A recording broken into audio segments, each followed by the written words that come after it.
জংলি বীজ, সর্ষে বীজ ও খামিরের দৃষ্টান্ত। মথি 13:24-43।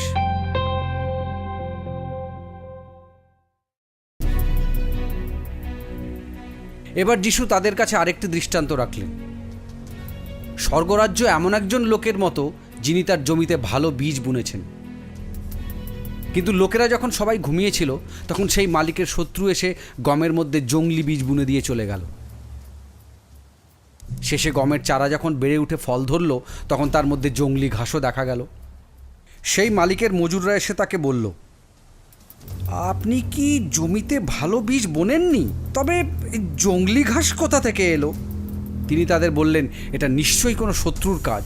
তার চাকরেরা তখন তাকে বলল, আপনি কি চান আমরা গিয়ে জংলি ঘাসগুলি উপড়ে ফেলি? তিনি বললেন, না, কারণ তোমরা যখন জংলি ঘাস ওপড়াতে যাবে তখন হয়তো ওইগুলোর সঙ্গে গমের গাছগুলোও উপড়ে ফেলবে। ফসল কাটার সময় না হওয়া পর্যন্ত একসঙ্গে সব বাড়তে দাও।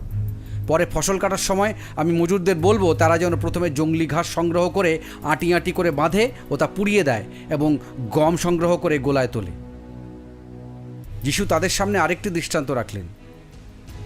স্বর্গরাজ্য একটা সর্ষে দানার মতো, যা কোনো একজন তার জমিতে লাগিয়েছে। সমস্ত বীজের মধ্যে ওটা সত্যি সবচেয়ে ছোট, কিন্তু বেড়ে উঠলে তা সমস্ত শাকসবজির থেকে বড় হয়ে একটা বড় গাছে পরিণত হয়, যাতে পাখিরা এসে তার ডালপালায় বাসা বাঁধে। তিনি তাদের আরেকটা দৃষ্টান্ত বললেন। স্বর্গরাজ্য যেন খামিরের মতো।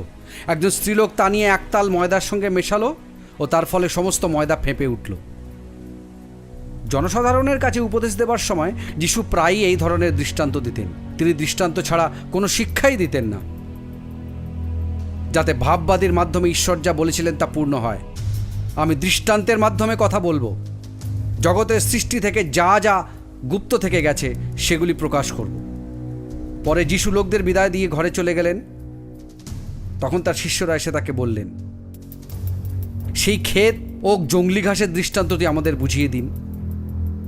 এর উত্তরে যিশু তাদের বললেন, যিনি ভালো বীজ বোনেন তিনি মানবপুত্র। জমি বা ক্ষেত হলো সেই জগৎ, স্বর্গরাজ্যের লোকেরা হলো ভালো বীজ, আর জংলি ঘাস তাদেরই বোঝায় যারা মন্দ লোক। গমের মধ্যে যে শত্রু জংলি ঘাস বুনে দিয়েছিল সে হলো দিয়াবল, মানে শয়তান।